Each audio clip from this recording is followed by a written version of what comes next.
pode e pegar um obreiro de surpresa. O Senhor diz que devemos estar preparados. Mas hoje o Senhor, no decorrer dessa semana, o Senhor colocou uma palavra no meu coração. Só o Senhor sabe o quanto eu estive nervosa durante todo o dia, quanto esse pensamento eu orei por esse momento. Amém? Lucas capítulo 15, versículo 32.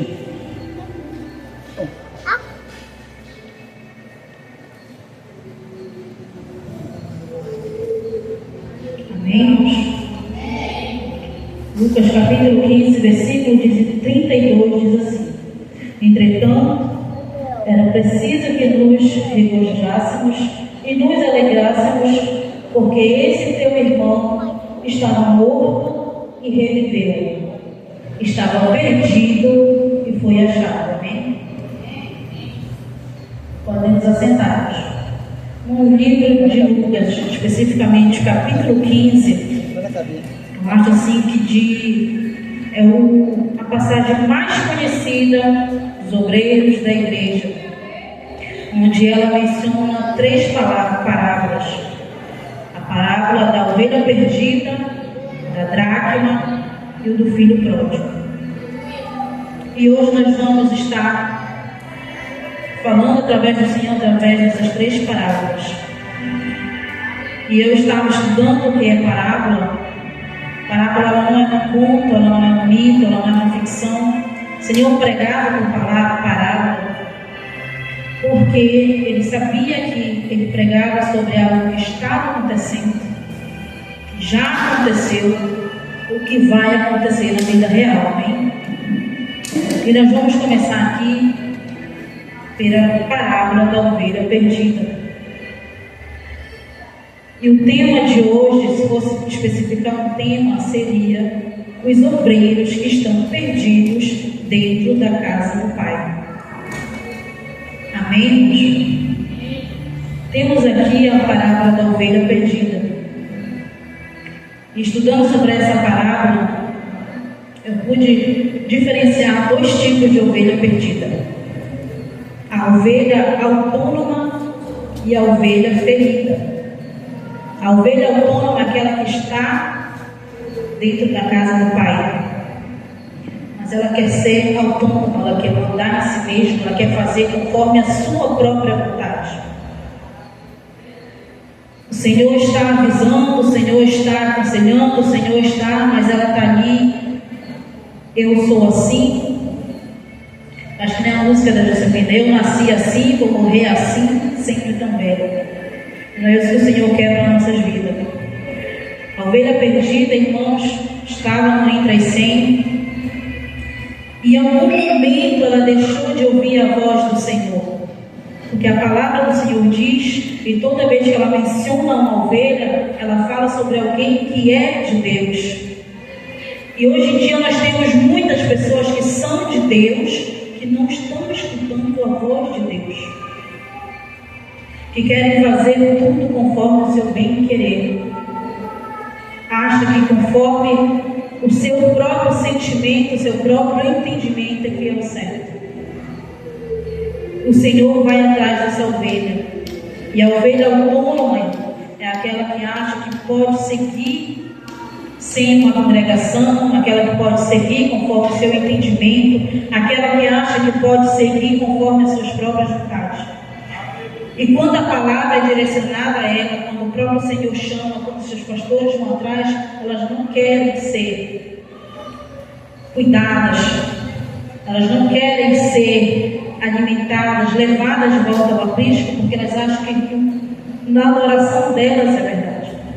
Vemos pessoas de Deus que são boas de coração, vemos pessoas de Deus que cantam, que pregam, mas que faz conforme a sua própria vontade. Não deixam de ser pessoas de Deus, mas são ovelhas que querem fazer com o seu próprio entendimento. E temos a ovelha ferida, que por algum motivo, por alguma situação, ficou para trás. As 99 foram e ela ficou para trás. E temos também dentro da congregação ovelhas feridas, onde o ministério está crescendo, o ministério está indo para frente, os obreiros estão crescendo, os obreiros estão desenvolvendo, e ele está ficando para trás. E a culpa é de quem? A culpa é do pastor? A culpa é das outras ovelhas?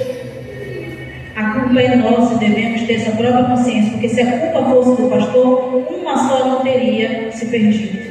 Todos teriam se perdido. Se fosse culpa do rebanho, uma só também não teria se perdido. Várias teriam se perdido. E hoje eu faço essa reflexão com vocês, onde nós possamos nos analisar e ver aonde estamos desagradando ao Senhor. Pois hoje no ato, na posição de ovelha, muitas vezes a gente vê as nossas feridas que alguém causou, mas nós não reconhecemos as feridas que causamos em alguém. Não somos perfeitos, somos falhos, e a própria Bíblia nos traz essa verdade. Mais adiante temos a parábola da dracma. A dracma, a noiva procura, tem no seu colar 10 moedas, e ela perde uma, e vai varrendo a casa, vai limpando a casa até procurar. A dracma, ela era uma moeda de grande valor, de grande simbologia. E eu estava estudando essa palavra, e eu vi que a dracma, ela não perdeu o seu valor, ela apenas perdeu a sua posição. E é como se eu pegasse aqui uma nota de R$200 e eu mostrasse aqui ela para vocês, quanto ela valeria? R$200. E se eu pegar essa nota e amassar ela todinha, quanto ela está valendo? R$200. E se eu jogar no chão desse altar e pisar em cima dessa nota, quanto ela vale? R$200. Esse é o valor da dracma. Ela não perde o seu valor, ela se perde dentro da casa. E isso é o que mais nos preocupa, porque o Senhor não vem buscar quem está dentro da casa. Ele vem buscar quem está na posição. Ele vem buscar quem está no colar da noiva. Deus não vem buscar o povo que vem para a igreja, que não falta nos cultos. Ele vem buscar quem está na posição de salvo. Se a trombeta tocasse hoje, foi uma pergunta que eu escutei durante estar estudando essa palavra. Se a trombeta tocasse hoje, você estaria na posição de salvo? Você estaria no colar da noiva? Senhor, hoje nos desperta a nos chamar, a nos posicionar, a estar no lugar, a estar na posição, porque o meu cargo não vai me salvar, a minha consagração não vai me salvar. Eu posso ser consagrada pastora, missionária, diaconisa, mas a minha consagração não vai me salvar. A palavra do Senhor diz que quem vai entrar no céu é os pecadores. Não, são aqueles que praticam a iniquidade, porque pecadores todos nós somos. Mas todo santo dia, Deus nos dá uma oportunidade de arrependimento. Todo culto, o Senhor, eu vejo o amor de Deus tão grande pelo ministério do Forte, que nos últimos dias, todos os cultos, o Senhor está alertando, o Senhor está chamando, o Senhor está avisando, o Senhor está dizendo as consequências, mas nós, no nosso coração duro, não estamos querendo ouvir. E aí, quando começar a acontecer, nós vamos estar perguntando ao Senhor, por quê? Por que eu? Por que isso? Vamos jogar a culpa em cima do outro, nas atitudes do outro, mas nós não reconhecemos a nossa. A palavra do Senhor, capítulo antes dessas parábolas, o Senhor fala sobre quem não toma a sua cruz, que não carrega consigo, não é digno dele. Ninguém, irmãos, todo mundo que está aqui, que tem uma consagração, que tem um cargo, ou que está aqui simplesmente na posição de adorador, na posição de congregado, quem te forçou a vir aqui hoje? Levanta a mão, quem foi forçado por alguém a estar aqui hoje? Você está aqui porque você quis, você está aqui porque você quer adorar. Então tome a sua cruz e carregue, tome a sua responsabilidade e carregue, porque a vinda do Senhor está próxima. Nós devemos ter esse cuidado. E mais adiante nós vemos a parábola do filho pródigo. Quantos filhos pródigos temos dentro das igrejas hoje em dia? Eu não estou falando daquele que ainda já saiu e foi gastar tudo que tem, mas aquele que já tomou para si tudo que era seu e está ali só esperando comigo, fazendo o que quer. O filho pródigo, se você for analisar, ele é um homem inteligente. Só que o mal do inteligente é ser autoconfiante. E por que eu digo que ele é inteligente? Ele chega com o pai dele e pede a sua parte. Ou seja, ele sabia fazer um cálculo. Ele sabia qual que era o direito. E ele chega com o pai dele e pede a sua parte. E o pai dele lhe dá a sua parte, porque era dele. E tanto era dele que o pai lhe dá a parte. E aqui ele lhe dá a parte para o seu filho, e eu quero voltar aqui na posição de ovelha. Deus foi atrás da parábola, Deus foi atrás do filho? Não, mas ele foi atrás da ovelha. Se você já é filho, é porque você conhece o poder de Deus. Você vive das bênçãos do Senhor. Você vive dos milagres que o Senhor faz na tua vida. Você conhece quem Deus é, que Deus é capaz. E se você vai, Deus não vai correr atrás do filho pródigo, mas Ele vai te esperar. Porque um dia a nossa própria consciência vai nos acusar e vai nos trazer de volta. O filho pródigo, ele é inteligente, ele faz ali um cálculo, ele pede o que é da parte. E aí ele se acha muito inteligente em querer fazer suas vontades, não querer obedecer às ordens do pai. É como se ele estivesse dizendo assim: ó Deus, eu não quero tu cuidando do que é meu. Porque se a Bíblia fala da minha parte, a parte de quem era dele, mas estava com o pai, estava sendo cuidada pelo pai. É como se ele estivesse dizendo: não quero teus cuidados, deixa que eu me vire, deixa que eu faça, eu sei o que fazer. E aí ele pega e passa os dias ainda na casa do pai. Porque dentro da casa do pai é cômodo, dentro da casa do pai ninguém te conhece, dentro da casa do pai ninguém vai saber que tu é casa rebelde, tu é filho rebelde. E aí, o segundo problema que ele tem, além de ser inteligente, é achar que os muros, porque a casa do pai não era murada, ele não vê o muro como proteção. Ele vê o muro como algo que impede ele de fazer o que ele quer. Aonde ele pensa: não posso fazer o que eu quero, não posso vestir o que eu quero, não posso falar o que eu quero, não posso andar como eu quero. Isso é muito chato. E aí ele pega e vai. E aí o Senhor, ele vai atrás, ele não vai atrás, ele aguarda. Porque Deus sabe que nós sem Ele não somos nada.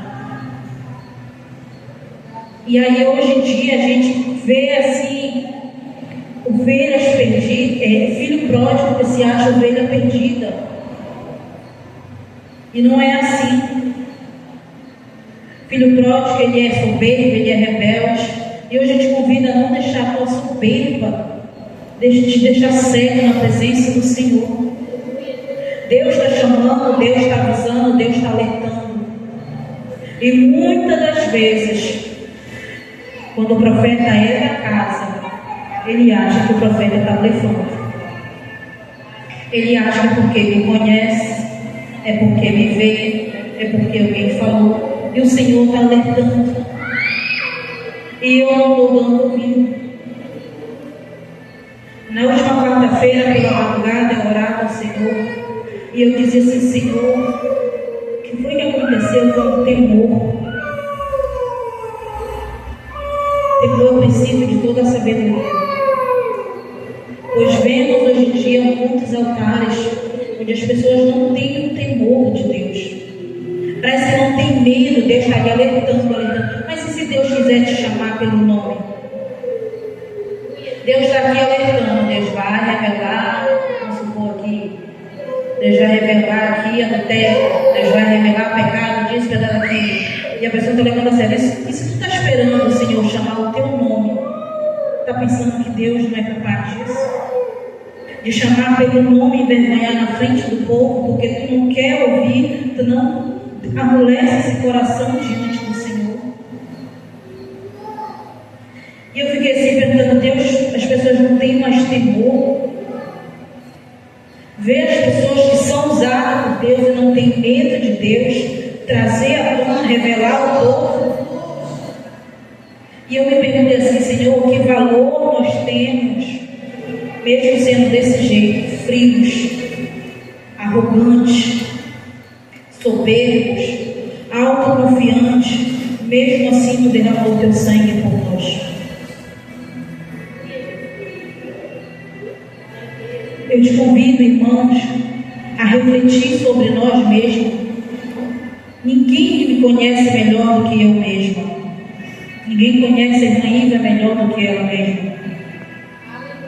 Eu não posso dizer que a irmã Iva é uma mulher de oração ou não é, porque eu não convivo com ela. Quem pode dizer isso sobre mim é o meu esposo, que convive comigo. Não tem como esconder de Josué se eu oro, se eu não oro. Não tem como esconder de Josué se eu leio Bíblia ou não leio Bíblia. Mas eu não oro junto com a missionária amada. Eu não sei se pela madrugada ela levanta. Então eu não posso afirmar que pela madrugada ela não ora. Somos um povo que julgamos a intimidade um do outro sem saber. Quem pode aqui julgar a intimidade da pastora? Dizer que ela ora ou não ora, que ela lê ou não lê Bíblia? O pastor Raimundo aqui convive com ela. E vice-versa. Quem aqui diz, pode dizer que a missionária Samaria não consagra para louvar o Senhor? Eu não posso afirmar. Então, meus irmãos, nós devemos nos colocar na posição, porque o noivo está voltando. Devemos deixar a soberba do filho pródigo, se achar autossuficiente, autointeligente. E devemos saber que tipo de ovelha nós estamos sendo. Eu sou ovelha ferida, eu sou a ovelha autônoma, eu já fui ferida por alguém, já, mas eu já feri alguém. Reconhecer o próprio erro é difícil. Reconhecer que somos falhos é difícil.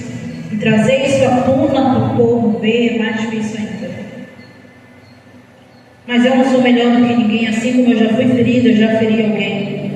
Com palavras, com atitude. E o Senhor está alertando o povo. Peça perdão, libera perdão, perdoa. Mas porque é tão difícil a gente reconhecer as nossas feridas que alguém causou, reconhecer quem causou essas feridas e não reconhecer as feridas que nós causamos em alguém. Hoje foi um culto maravilhoso, onde o Senhor trouxe confirmação dessa palavra nos louvores, nas palavras.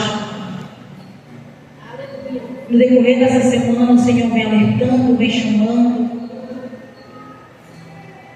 E nós estamos igual a dracma, nós estamos com o mesmo valor, não perdemos o nosso valor, nós não estamos na posição. Eu estou ruim da garganta, eu me convido a fazer igual a Abraão, se fortaleça na fé, enquanto eu bebo aqui uma água. Se fortaleça na fé, dando glória a Deus aí.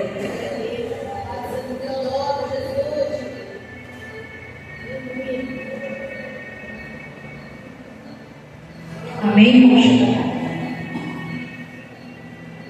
Hoje você, breve,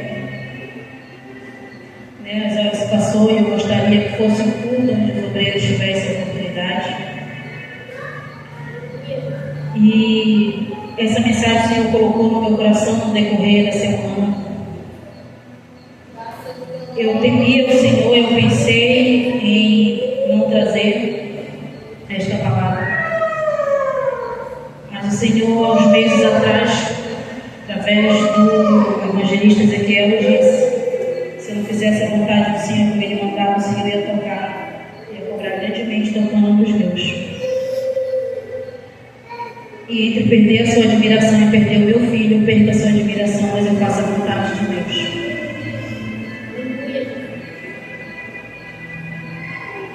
Hoje foi um culto assim, uma pregação mais suave, para que você possa entender que Deus vai estar falando de forma forte, de forma gritante, de forma clara,